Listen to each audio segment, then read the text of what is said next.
Okay, so here we start. Hello, dear saints and students of the Bible.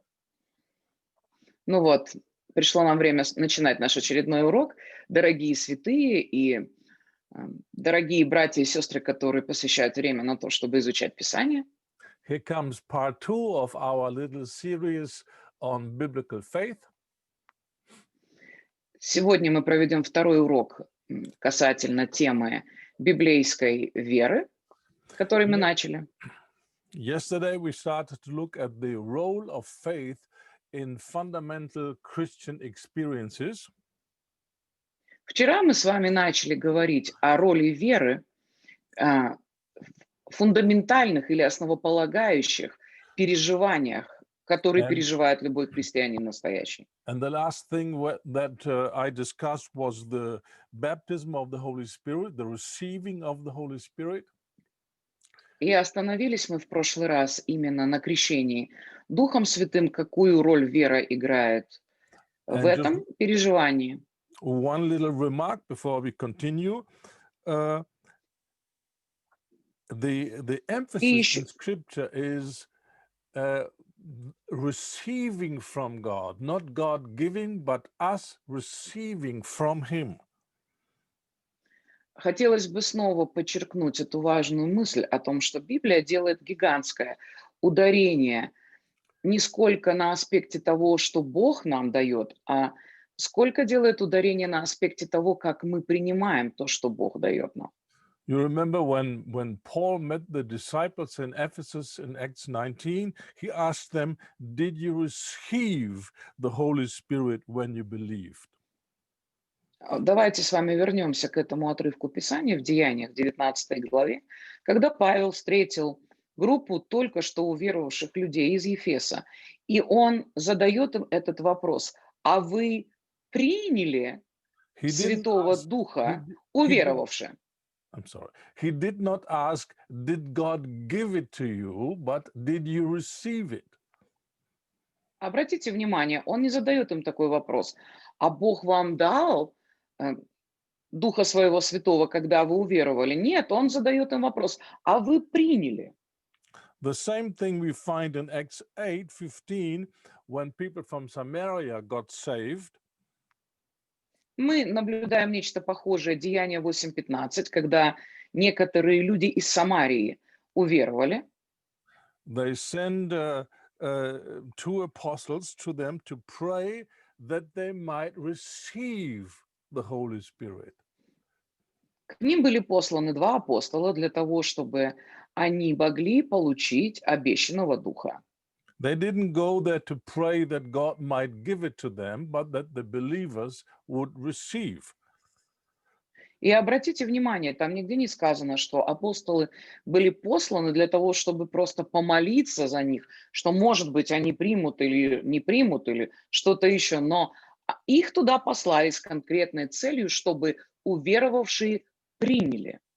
And as I pointed already out, the receiving is always receiving by faith.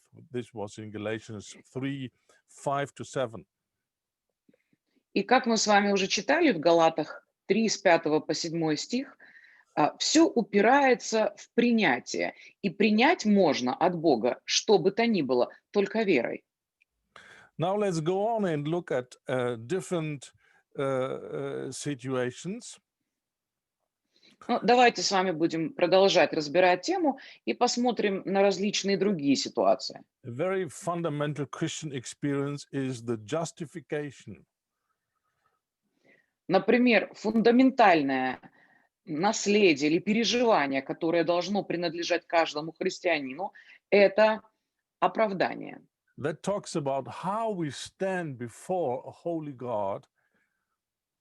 Что такое оправдание? Оправдание затрагивает тему, как смертный человек может предстать перед святым Богом. And please turn to Romans chapter 3. И давайте по этому поводу откроем с вами Римлянам 3 главу. And here we see in verse 20, therefore by the deeds of the law there shall no flesh be justified in his sight, for by the law is the knowledge of sin. И давайте с вами сейчас посмотрим на 20 стих. Итак, это Римлянам 3:20. «Никто не будет оправдан перед ним соблюдением закона. Через закон приходит лишь осознание нашего греха». In chapter 3 and also in chapter 4, again, we see the contrast between works of the law and faith. Во всей 3 главе и в 4 главе послания к римлянам мы видим этот контраст, который был сделан Павлом, контраст между делами закона и верой. In verse 21, but now the righteousness of God without the law is manifested, being witnessed by the law and the prophets. Читаем также с вами 21 стих. «Но сейчас, независимо от закона, Бог открывает людям ту праведность, о которой свидетельствуют закон и пророки».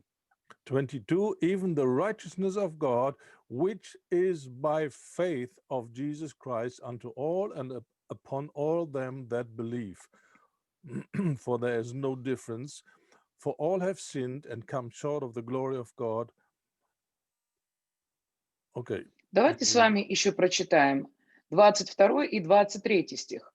«Праведность от Бога дается через веру всем, кто верит в Иисуса Христа, потому что нет различия, ведь все согрешили, и все лишились Божьей славы».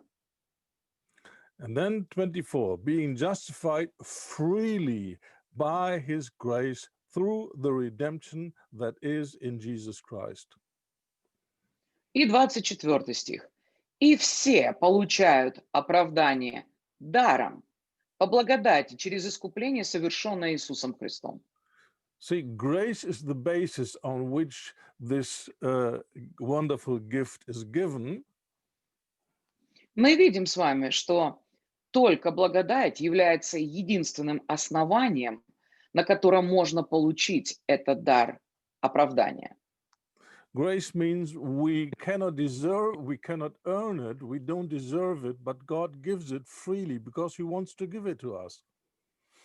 Что такое по благодати? По благодати – это когда я не могу заработать, я никак не могу заслужить этого своими делами, но Бог дает мне это даром, просто потому что Он сам хочет мне это дать. So this justification is given on the basis of grace, but received by faith. И мы видим с вами, что дар оправдания, он дается на основании веры, но на основании благодати, извините. Но принять его какой-то человек может только посредством веры. And I will continue. 25, whom God has set forth to be a propitiation through faith in his blood, to declare his righteousness for the remission of sins that are past through the forbearance of God. Давайте прочитаем еще с вами 25 стих. «Бог сделал его, Иисуса Христа, жертвой умилостивления в крови его для всех, кто верит. Бог пожелал проявить свою справедливость, простив грехи, совершенные в прежние века». So in order to be still considered as just, God put our punishment on Jesus. Итак, для того, чтобы засчитать нам его праведность, для того, чтобы дать нам эту праведность, Бог наши грехи возложил на Иисуса. So that no one could accuse God. You said the one who sins, he must die, but now you give him eternal life. He doesn't die, then you are a liar. Бог проявил этим самым свою справедливость, так что ни у какого человека нет права сказать, ну, когда-то ты пообещал, что плата за грех – смерть, но вот видишь, что теперь просто взял их и простил, и они ни за что ничем не заплатили, поэтому Бог, ты должно быть лжец. So God himself took the punishment that we deserved so we can be freely forgiven. И Бог взял на себя наши грехи и понес наказание, которое причиталось нам, для того, чтобы мы могли совершенно бесплатно и незаслуженно получить оправдание. Look at verse 28. Therefore, we conclude that a man is justified by faith without the deeds of the law. Итак, мы с вами читаем вывод в 28 стихе этой главы 3 послания к римлянам. Мы утверждаем, что человек получает оправдание верой, независимо от соблюдения закона. This was the great spiritual conflict in the Reformation 500 years ago. 500 лет тому назад эта тема, острая тема, она была предметом конфронтации во времена реформации. Because the religious system of those days, they demanded that people would do many things in order to be considered as righteous and accepted by God. Потому что религиозная система того времени, во времена реформации, налагала на людей бесконечные требования того, что они должны были делать для того, чтобы считаться праведными и оправданными перед Богом. And on the basis of these scriptures, then it was declared that man is justified by faith alone, without any works, by faith alone. И именно тогда было сделано это утверждение, точно такое же, которое мы с вами только что прочитали, что любой человек, он оправдан только верой, независимо ни от каких дел закона. And the reformers built their teaching on these scriptures, Romans 3 and Romans 4. И реформаторы во многом построили свою теологию и учение на этих двух главах, Римлянам 3 и 4 главы. Again, it is explained in chapter 4, verse 4. Now to him that works is the reward not reckoned of grace, but of debt. И мы с вами давайте прочитаем еще 4 стих, теперь уже из 4 главы, послания к римлянам. Плата работнику– это не дар, а положенное вознаграждение. We all understand this. If we have a job and we work for 1 month, then we demand our salary for this 1 month. Всем нам понятен этот принцип. Если меня нанимают на работу, я проработал месяц, я имею полное право востребовать плату за ту работу, которую я сделал. And the boss cannot say, well, because I'm so gracious, I grant you this salary. И понятное дело, что тогда начальник, тот человек, у которого мы работаем, не может сказать нам: я такой милостивый и такой чудесный человек, вот я тебе дарю твою зарплату. No, he owes it to us. Нет, плату он обязан выплатить нам, Because we он work должен for нам it, эти we деньги. deserve it. Потому что мы работали ради этого, потому что мы заслужили эти деньги. And then Paul continues, verse 5, but to him that works not, but believes on him that justifies the ungodly, his faith is counted for righteousness. А теперь читаем, что Павел говорит в 5 стихе. Тому же, кто не полагается на дела, но верит Богу, оправдывающему нечестивого, в праведность вменяется сама его вера. So that means in the new covenant, faith is the alternative to works. Мы видим с вами, что в Новом Завете вера является альтернативой делам. And the faith is counted for righteousness. И вера человека засчитывается или вменяется ему в праведность. That means the righteousness that Jesus has before the Father is given to us. Это означает, что та праведность, которую Иисус всегда имел перед Отцом, засчитывается нам.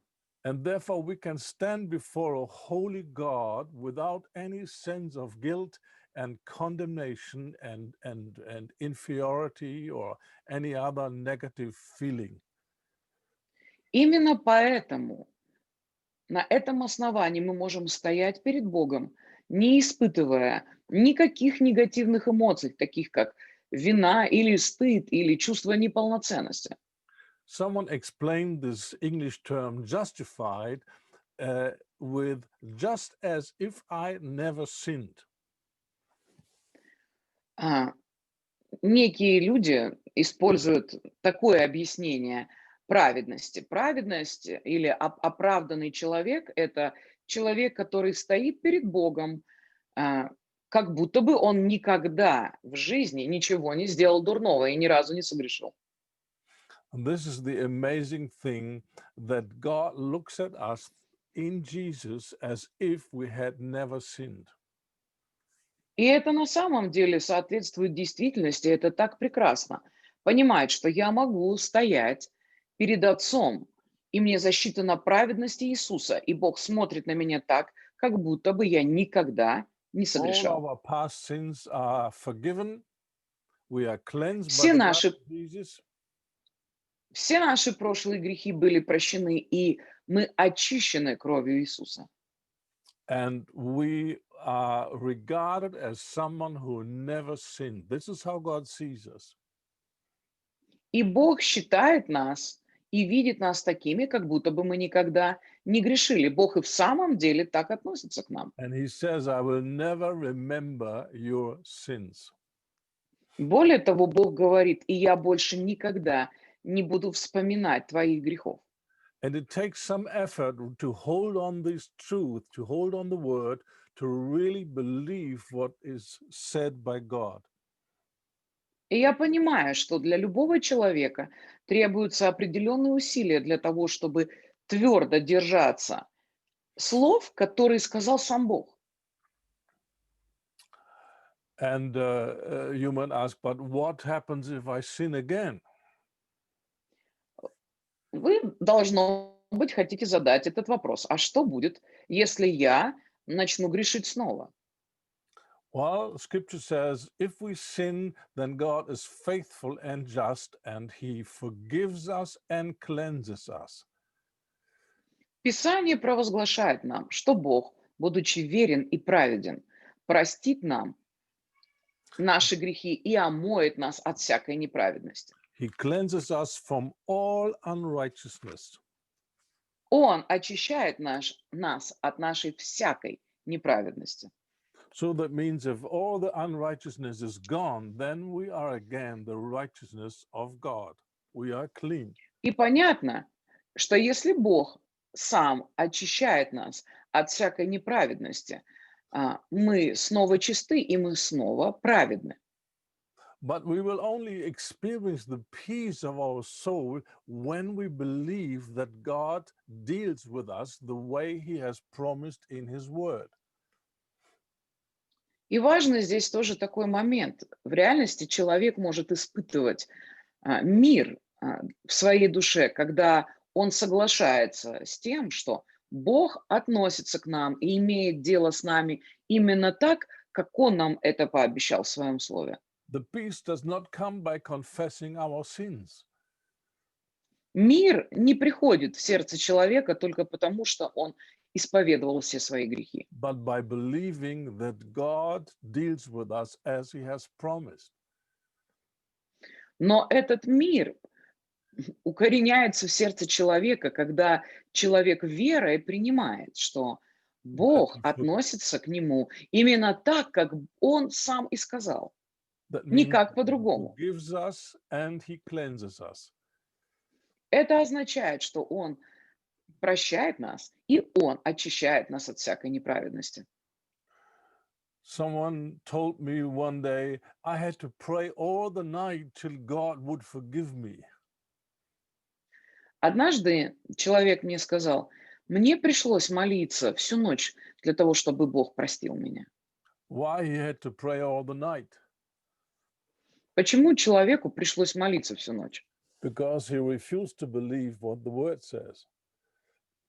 Человек был вынужден молиться, потому что ему нужно было как-то компенсировать свое неверие в то, что говорит Слово. Forgiveness is not granted on the basis of long prayers or fasting or trying to be sorry about our sins. Прощение не даруется человеку на основании затяжных молитв или попыток как-то поститься или желание, я не знаю, каким-то особенным образом выразить, что мы сожалеем о наших грехах. But forgiveness of sin comes by grace or on the basis of grace through faith. Но прощение человеку дается на основании благодати, которую мы принимаем посредством веры. Maybe you think this is a bit theoretical, but it is not. It is very practical.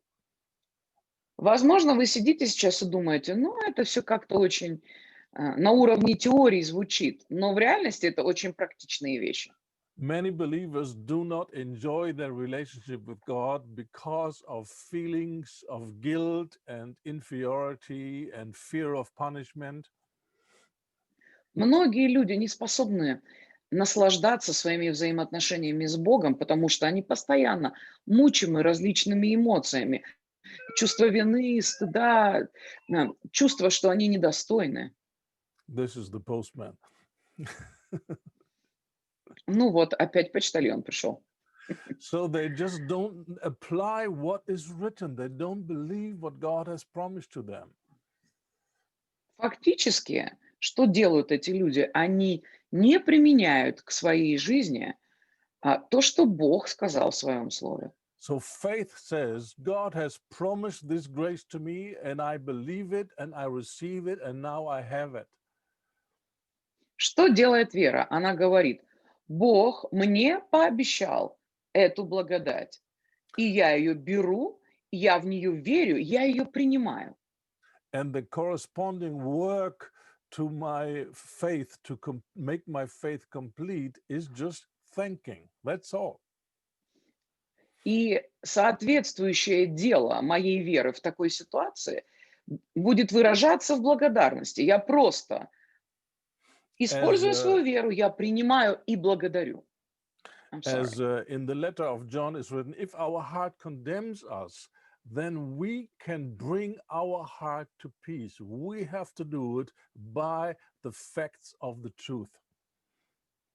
Как написано в 1 Иоанна, в одном из писем Иоанна, даже если наша совесть начинает нас осуждать, мы способны успокоить ее. Чем мы способны успокоить ее?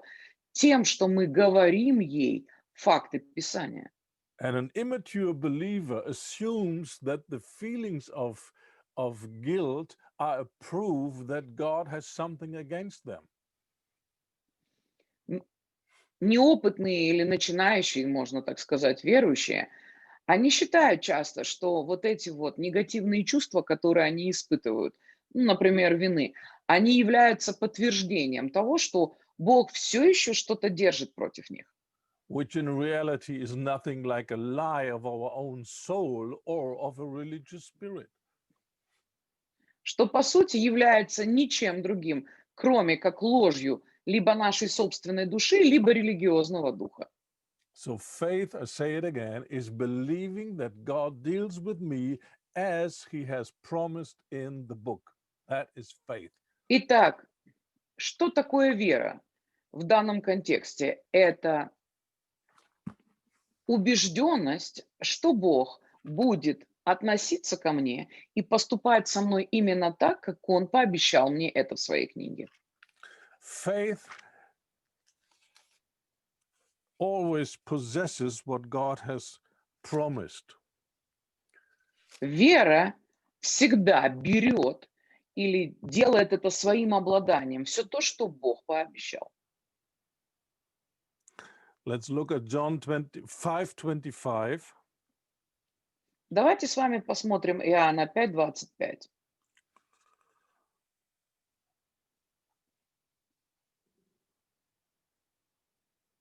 No, I'm sorry, it's not 25. Yes, it's 24. I'm sorry. 24. Verily, verily, I say unto you, he that hears my word and believes on him that has sent me has everlasting life and shall not Извините, это come into было condemnation, but is passed from death unto life. Иоанна 5 глава, 24 стих. «Говорю вам истину, всякий, кто слышит мое слово и верит пославшего меня, уже имеет жизнь вечную, и ему не придется приходить на суд. Он уже перешел из смерти в жизнь. So it clearly expresses here he has everlasting life. Not he's hoping to get it someday, he has everlasting life. Здесь очень ясно написано, что человек, который слышит Слово и верит пославшему Иисуса, уже имеет вечную жизнь, а не надеется когда-нибудь ее заиметь. A little comment here on this word everlasting life, everlasting.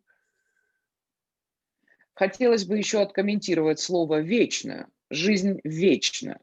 I find it a bit misleading because everlasting means this is an expression which uh, talks about a time period. А, Вечный, вечный какой? Вечный, который говорит о все равно каком-то промежутке времени. But the life that we receive from Christ by our commitment to Him is not something about a certain period, a length of time. It is a term that talks about a quality, a different quality. Ну, или другими словами, сейчас я лучше понимаю его мысль. Когда люди слышат слово «вечно», это молниеносно переносит их в сферу продолжительности чего-то. Вечный, ну, затяжной, скажем так. Но та жизнь, о которой говорит здесь Иисус, жизнь вечная, она не имеет отношения к каким-то временным промежуткам. Она относится к качеству самой жизни. The devil or the sinner in hell, in that sense, also has everlasting life. He will never Потому что, disappear, he will live on forever. потому что это ясно нам из слова, что дьявол или грешник, они тоже будут жить вечно. Они никуда не денутся, они не исчезнут и не перестанут существовать. So when Jesus talks about everlasting life or eternal life, it's a different quality, a different kind of life. It's the God kind of life that is now living on the inside. И понятно нам, что когда Иисус говорит «всякий имеет жизнь вечную, уверовавший в Меня», Он не имеет в виду продолжительность этой жизни, Он говорит о том, что сама жизнь Божья, а, она поселяется внутри человека. And Jesus says, if we have faith, then we possess this God kind of life. И Иисус утверждает здесь, что если мы имеем веру, мы берем во владение себе именно такую, Божью по своей сути жизнь. A religious person in his false humility would say, oh, uh, I would never dare to say that I have eternal life. I just hope I will get it. Религиозный человек в своем лжесмирении обычно рассуждает так: ну как я могу осмелиться и вообще претендовать на жизнь вечную? Я просто надеюсь, что, может быть, когда-нибудь, по милости Божией, я ее получу. But biblical faith receives and then possesses. Но библейская вера, она сначала получает, а потом обладает. We do not try to serve God and hoping at the end we will get the reward. Например, в нашем служении Богу мы не служим Ему и не просто надеемся, что, может быть, мы будем за это вознаграждены. But we get the reward, and then out of thankfulness and out of love for God, we serve Him, not in order to get something.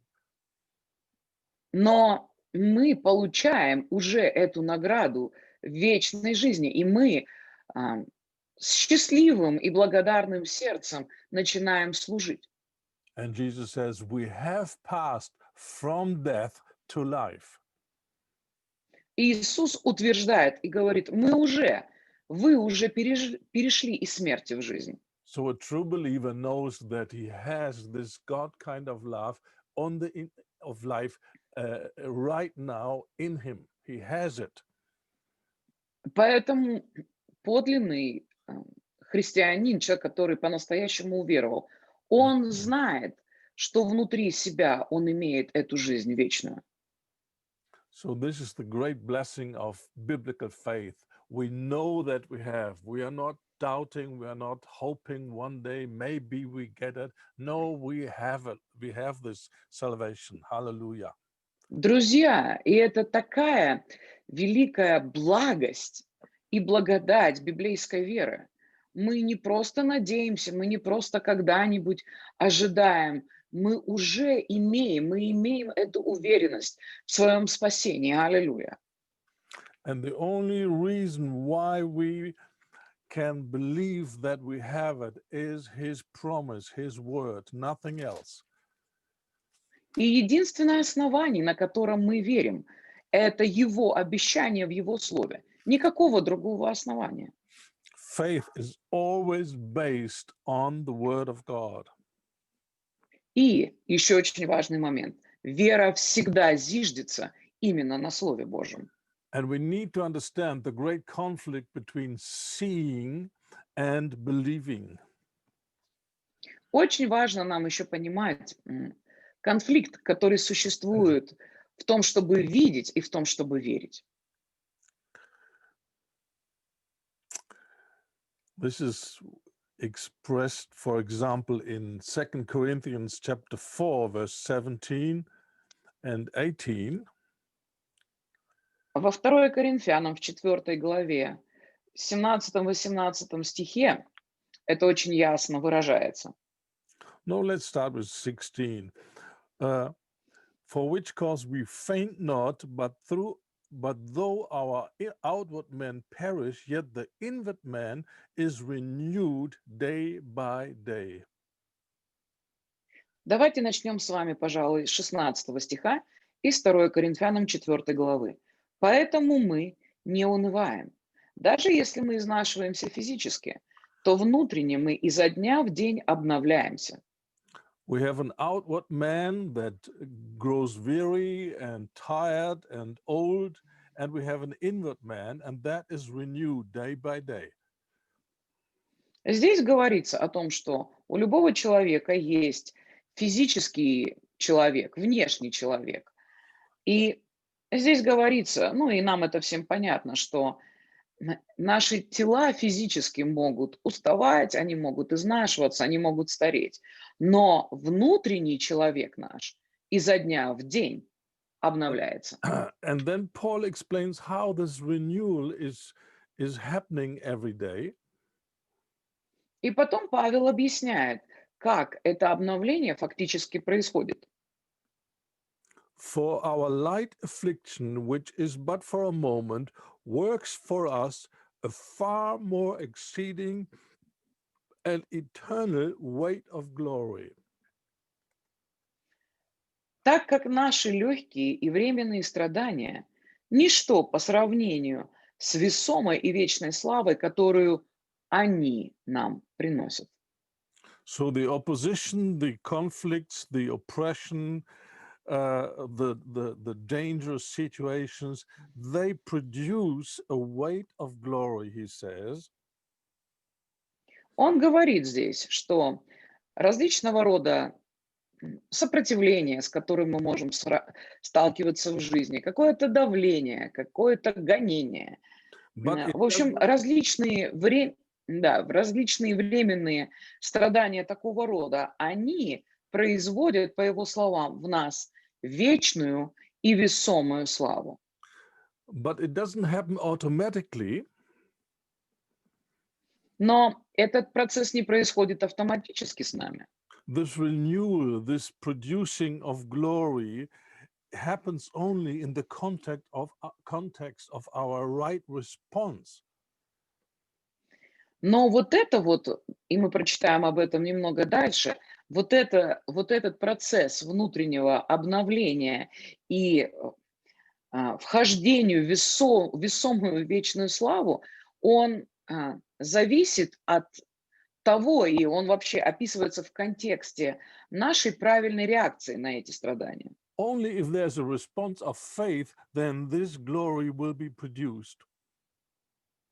Только если человек реагирует с верой, эта слава будет в нем производиться. Verse 18 explains this. И вот в 18 стихе все и While we объясняется. look not at the things which are seen, but at the things which are not seen. For the things which are seen are temporal, but the things which are not seen are eternal. Мы смотрим не на видимое, а на невидимое, потому что видимое временно, а невидимое вечно.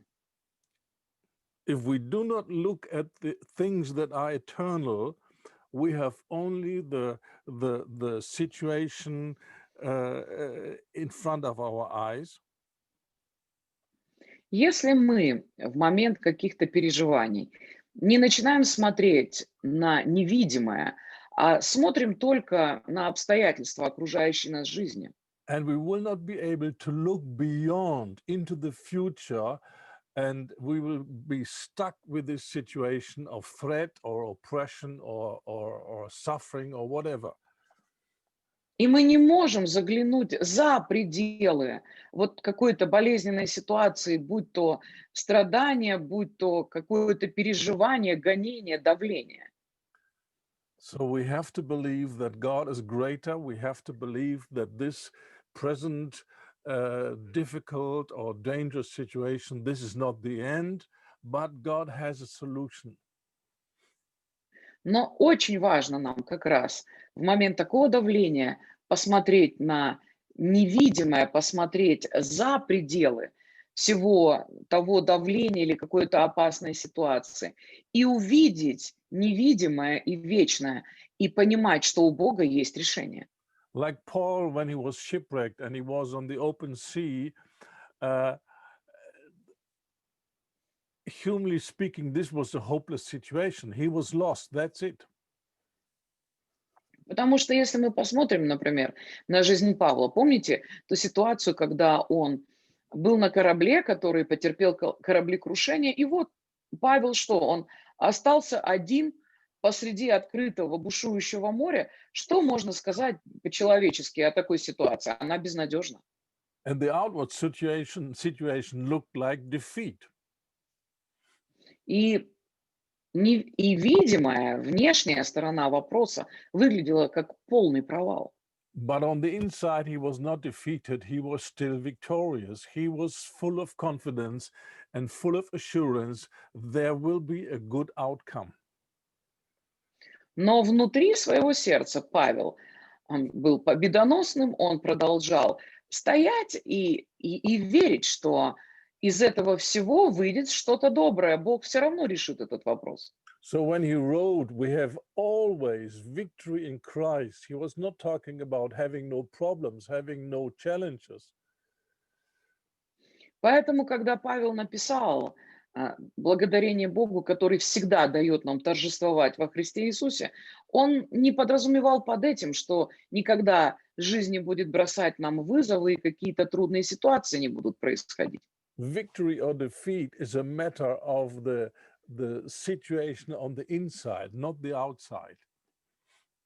По сути, и победа, и поражение– это состояние не внешнее, это состояние внутреннее. So while the outward situation looked hopeless, he was still full of confidence that God will find a way.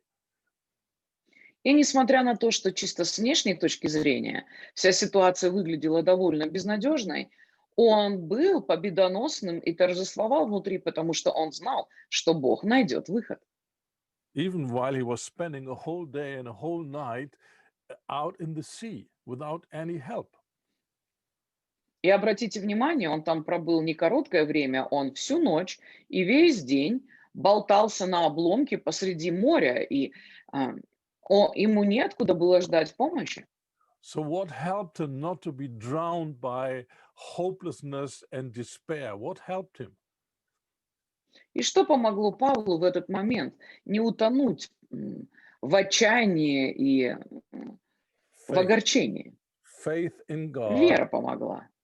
Faith in God, who promised one day he will stand before Caesar. Вера в Бога, вера, которая основывалась, например, на обещании Бога, что однажды он будет стоять перед Цезарем. So in the middle of this hopeless situation, he held on to the word and he knew this is not the end.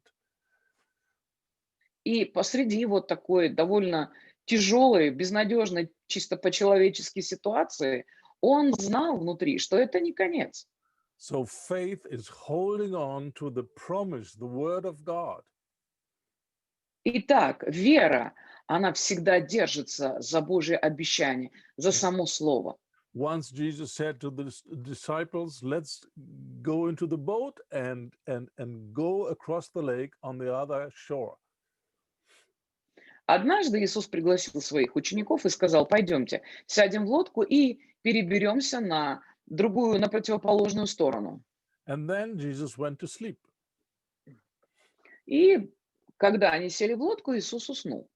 And a heavy storm rose up against them. И в этот момент начался страшный шторм. And these experienced, mature fishermen, they were frightened to death.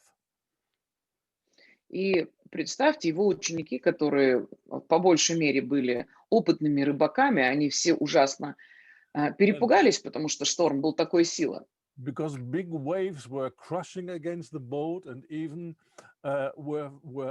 even water was filling the boat already.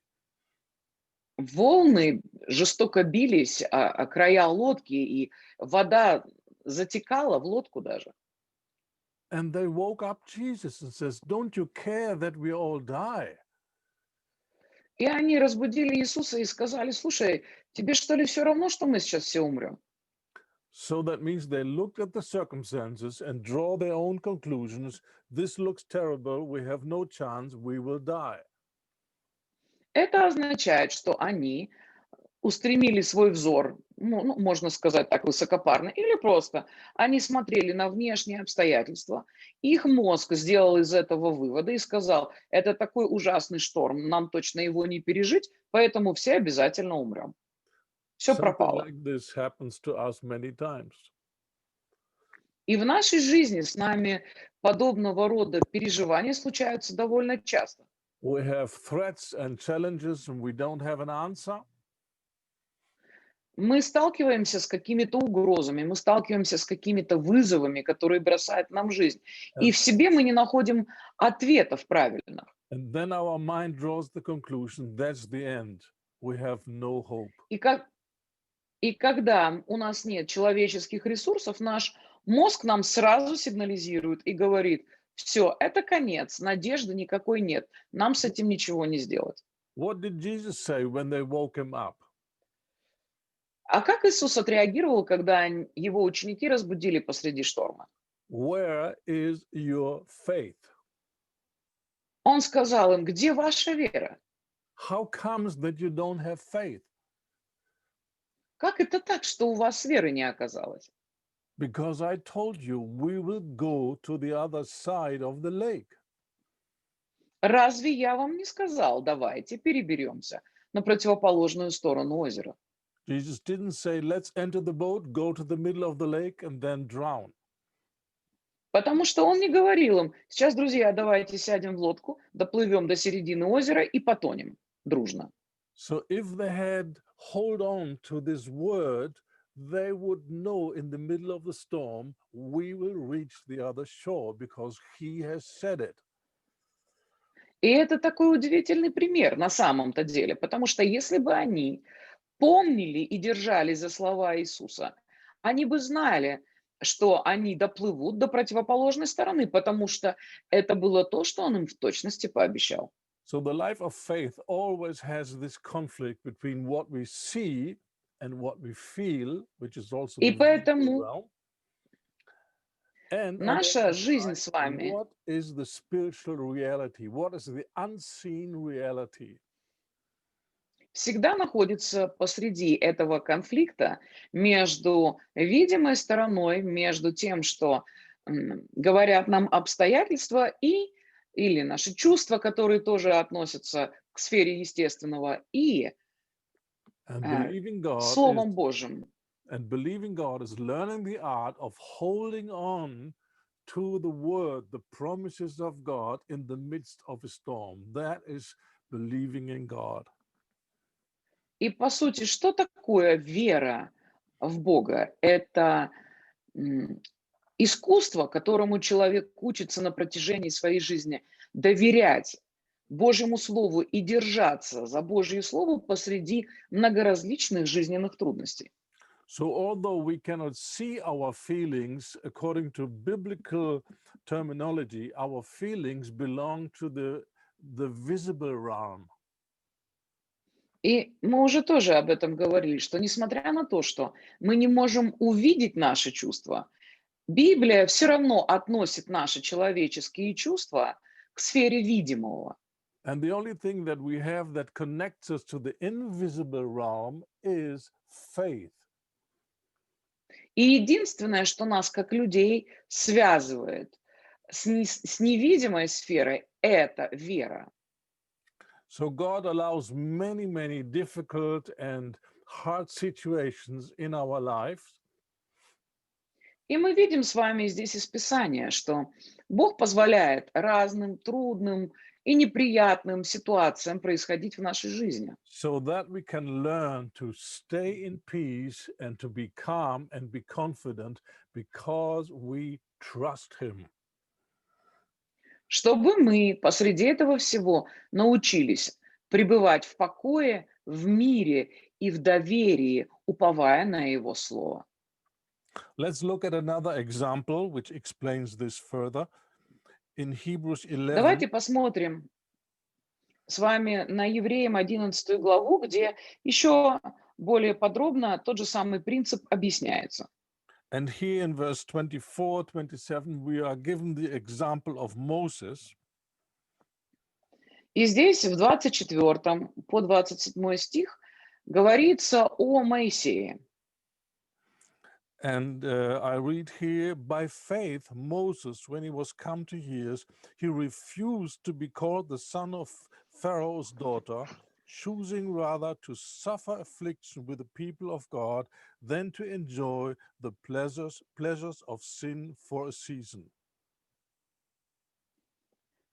24-25 стих из Евреям 11 главы. «Верой Моисей, став взрослым, отказался называться сыном дочери фараона. Он предпочел лучше быть притесняемым вместе с народом Божьим, чем наслаждаться кратковременными греховными удовольствиями». So you know the story. He was, by birth, he was an Israelite, but by supernatural circumstances, he was raised at the Pharaoh's palace. Вы все знаете эту историю, что Моисей, он был рожден в израильской семье, он был евреем, но благодаря сверхъестественным обстоятельствам он попал и вырос во дворце фараона.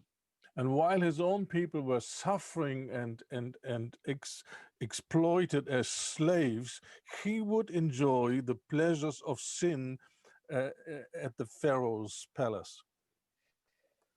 И понятное дело, что пока он там рос, в тот момент, когда евреи страдали, жестоко эксплуатируемые египтянами, он в этот момент But then, рос в дворце фараона во всякого рода греховных удовольствиях. but then he realized he actually is an Israelite. Но потом он осознал, что он вообще-то еврей, And he made a choice. и выбрал для себя. And he left this life of pleasure and went down and joined his people.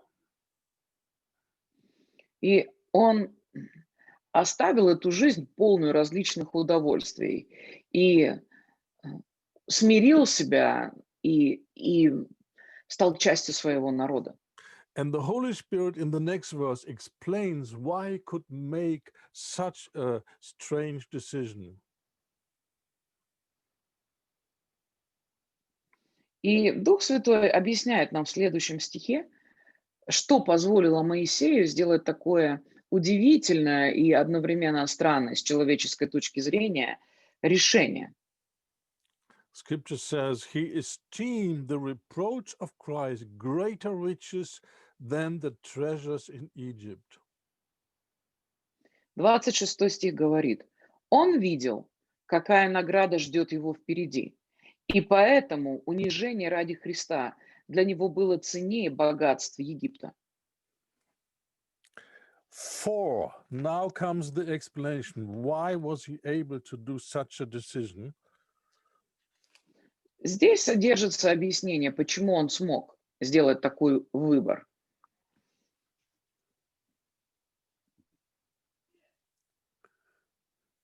For he had respect unto the recompense of the reward.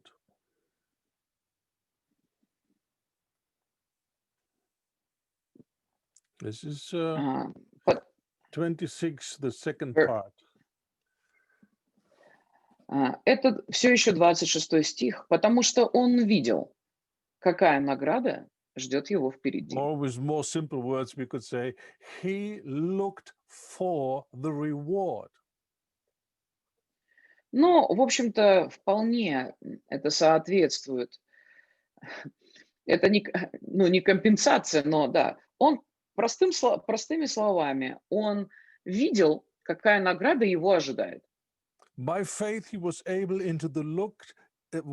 to look into the invisible, the spiritual realm, and he could see there's a reward waiting for me.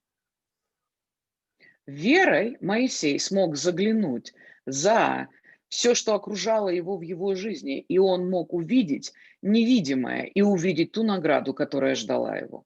And this reward was so great, so wonderful, that he could not make a different choice.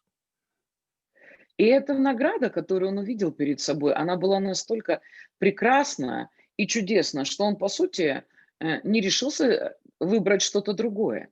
So for him, it was not a choice between the misery of his people and the pleasures of sin in the palace. И мы видим здесь, что выбор у него был не такой, что какая-то несчастная жизнь со своим народом или все удовольствия дворца. But Его выбор был другим.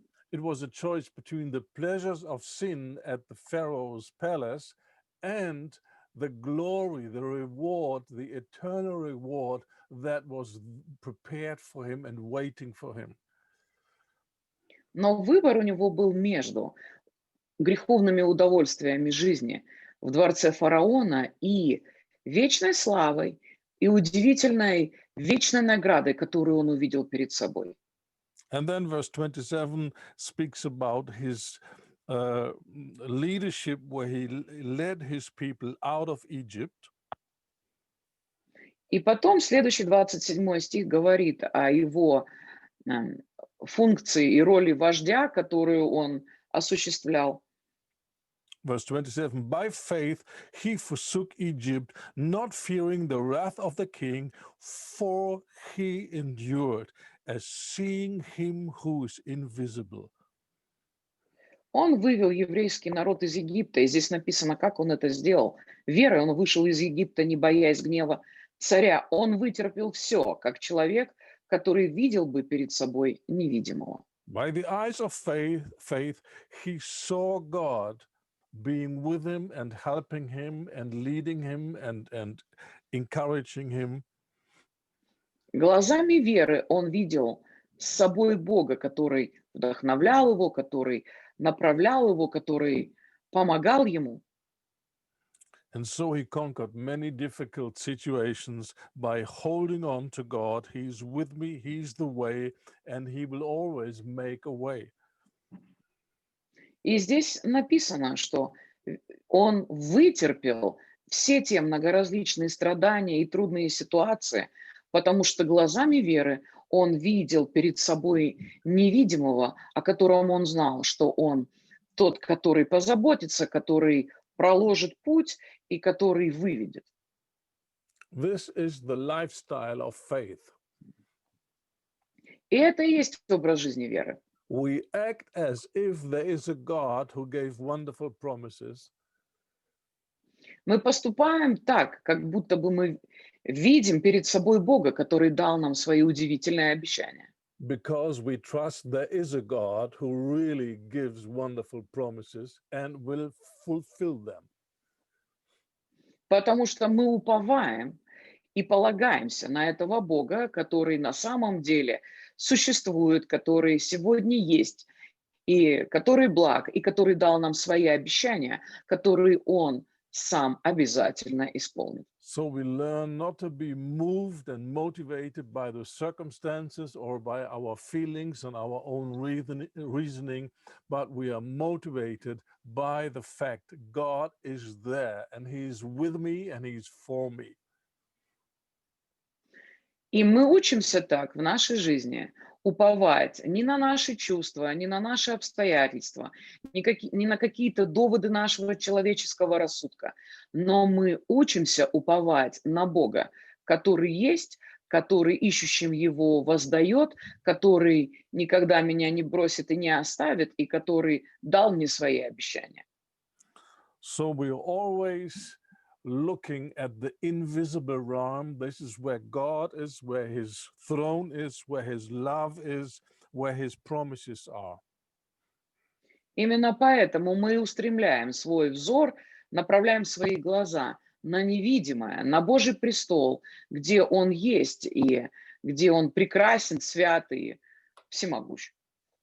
By talking to many Christians, I realized that many of them have difficulties to experience and to enjoy the love of God that He has for them. Общаясь с большим количеством разных людей, верующих в разных странах, я вдруг осознал, что многим людям достаточно сложно дается именно то, чтобы переживать Божье присутствие, наслаждаться Божьей любовью. Это и правда существующая проблема. They know that God loves them. They heard it many times and they see it in the Люди, Bible. люди, конечно же, они видят это в Писании, что Бог их любит. Они знают это в своей голове, они это уже много раз слышали. But they are not able to enjoy it, to experience it. Но им сложно это пережить в собственной жизни. Им сложно этим насладиться. And the reason is because they have not yet learned to live by faith.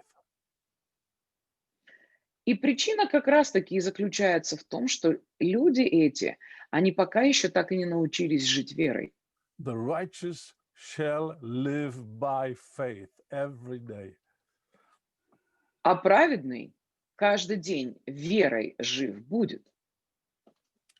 And these people, they try to feel something, they go for experiences. Я видел, как люди очень сильно стараются, они пытаются что-то почувствовать, они постоянно мечутся в поисках каких-то переживаний. And while they try so hard to feel the love of God, they miss the main point. И вот в этих своих стремлениях пережить Божью любовь, они как раз-таки и упускают из виду самый важный момент. 1 John 4:16 we read, 1 Иоанна, 4 глава. Давайте с вами посмотрим. and we have known and believed the love that God has to us. Давайте с вами посмотрим с 16 стиха. Итак, 1 Иоанна, 4 глава, с 16 стиха. «Мы узнали и поверили, что Бог нас любит». Look at the text carefully and you see number one is knowing. Посмотрите внимательно на порядок, который описан в этом стихе. And then Мы number узнали. two Самое важное, все начинается с and number two сознания. is believing. А второе – поверили. And then number three, which is not mentioned here, but it's just logical, is experiencing. А третье, что здесь не упомянуто, но вполне логично, мы пережили. This is the right order of a life of faith. Number one, facts. Number two, believing. Number three, experiencing. И это очень важный и единственно правильный порядок вещей в жизни веры. Сначала факты, потом вера в эти факты И третье– опыт. And we cannot experience something that we do not believe. Никакой человек не может пережить то, во что он не верит. And we cannot believe something that we do not know for a fact. И реально никто не может верить в то, что не считает или не знает какой-то факт. So we have to deal with the facts. Поэтому мы имеем дело с фактами. And the facts we find in this book. С фактами, которые указаны в этой книге. Romans 5:8, for example. Например, Римлянам 5:4. God proves his love for us in that while we were yet sinners, Christ died for us.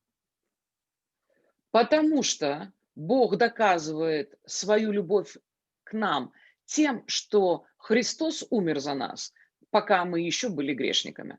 So once and for all, God gave a powerful proof that he really loves us. Раз и навсегда Бог дал достаточное доказательство, что Он любит нас. He slaughtered his own son so that he can have us back to his heart. Он фактически сам позволил быть убитому своему сыну, чтобы только приобрести нас обратно для себя. And when he did that, he never asked, but then will you respond with repentance and coming back to me? He didn't ask us. He just gave this to us. И удивительно, что он не спрашивал нас ни до, ни после, и не говорил, но если я так поступлю, вы вернетесь ко мне или что? Он просто взял и сделал это. So if we find the facts in the Bible about the love of God, then we make a choice to believe it. And as a response of our faith, we begin to thank God. Итак, друзья, что мы с вами делаем? Мы берем с вами вот такие факты, которые доказывают нам из Писания, что Бог любит нас. И мы верим в них, мы просто принимаем их верой и поступаем потом по нашей вере, которая единственно подходящей будет здесь действие– это благодарить Бога. So our thankfulness is the corresponding work that brings our faith to completion. Или, другими словами, это еще можно сказать так. Наша благодарность и является соответствующими делами нашей веры в то, что Бог нас любит, и приводит нашу веру в совершенство, то есть в законченное состояние. So complaining and murmuring about the circumstances brings us into rebellion to God, and thankfulness brings us into submission and union with God. И точно так же, как ропот и слова недовольства, которые мы говорим, они помещают нас в состоянии конфликта с Богом и бунта, а наша благодарность и вера, они помещают нас в согласие с Богом и в контакт с Ним. I'm sorry. And therefore the Bible commands us to be thankful always in all situations. Именно поэтому Писание повелевает нам быть благодарными во всякое время, то есть посреди любых обстоятельств. If we are not careful with our feelings, then our feelings can mislead us in the midst of problems and convince us God has forsaken us, or he's against us, or he wants to punish us. Именно поэтому нужно быть очень внимательным к тому, насколько мы полагаемся на свои чувства, потому что наши чувства могут легко нас неправильно вести посреди каких-то трудных ситуаций, и они начнут убеждать нас в том, что Бог нас оставил, что Бог нас за что-то наказывает, что Бог нас отвергает. If we really believe, as Scripture says, that all things are working together for good in our lives, then there's only one way to respond, and this is thanking God. И понятно, что если мы на самом деле верим в то, что Писание провозглашает, что любящим Бога и призванным по Его изволению все содействует ко благу, тогда мы ничего не будем делать другого, кроме как благодарить. That's why I said that our response to challenges and troubles and tribulations is very, very important and crucial. Именно поэтому до этого я вам это настоятельно говорил, что посреди каких-то трудных ситуаций, вызовов в жизни, посреди какого-то давления и гонения, наша с вами человеческая реакция So имеет первостепенное значение. our responses either drive us away from God or they drive us closer into the arms of God.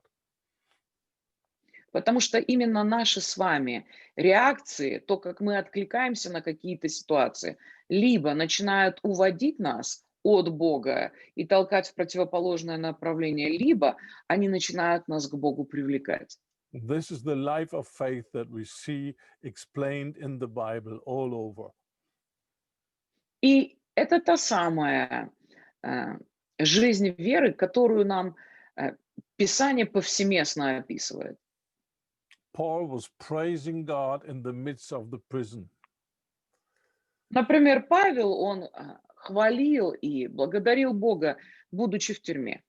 Not because he enjoyed prison so much, И я не думаю, что это от того, что ему очень нравилось там, but because he believed God. но потому что он верил Богу. And he believed that this terrible situation in the prison will turn into something very wonderful and good. И потому что он понимал и верил, что вся эта неприятная ситуация с тюрьмой, она выльется во что-то благое и чудесное. And because of his act of obedience, his believing God and therefore praising God in the midst of terrible situations, God intervened supernaturally and changed the whole situation. И потому что он проявлял верность, он проявлял веру, он посреди этой трудной ситуации держался за Бога. Бог сверхъестественно вмешивался в эти ситуации и обращал их во благо. Not only was Paul released, but a whole family came to faith in Christ. И мы знаем, что Павла не только выпустили впоследствии из тюрьмы, но еще целая большая семья уверовала. So again, we see there's a conflict between the situation that we face and our feelings, how we respond to the situation, and on the other hand, the invisible realm, the promises and the reality and the faithfulness of God. И мы с вами продолжаем как раз-таки говорить об этом определенном противоречии или конфликте между видимым миром, который подразумевает и наши чувства, и важность наших реакций посреди этих трудных ситуаций, и миром невидимым, где есть Бог и Его обетование. So let me say this again. We always need to observe the biblical order. Еще раз хочу вам это сказать. Во всякой ситуации нам важно соблюдать библейский порядок. Facts first and then believing second. Сначала факты или обетования. Второе– это всегда вера в них. And then number three, the experience that И follows третье– our belief. это способность пережить то, во что мы верим.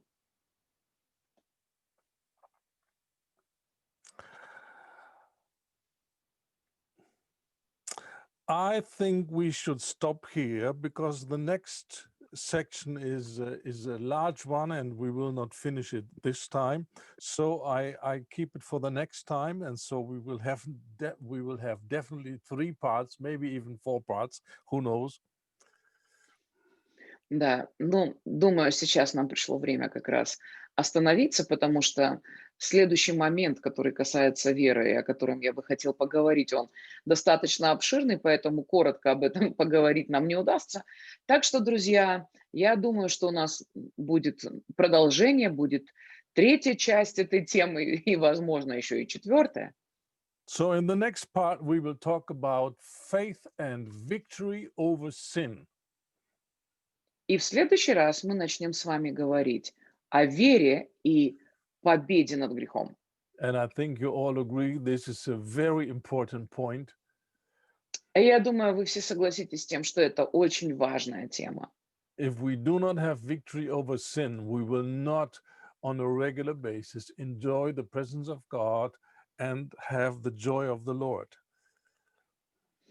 Потому что если в нашей жизни мы не живем в победе над грехом, мы не сможем полноценно и долгосрочно наслаждаться Божьим присутствием. So, this will be dealt with in the next session. Thank you so Так что much. поговорим с вами на эту тему в следующий раз. А так, спасибо вам большое за внимание, и пусть Бог благословит вас. And then see you again in part 3, Biblical Faith. И увидимся с вами в нашей третьей части серии проповедей, которые говорят нам о библейской вере. God bless you. Bye-bye. Всех вам благословений. Всего доброго.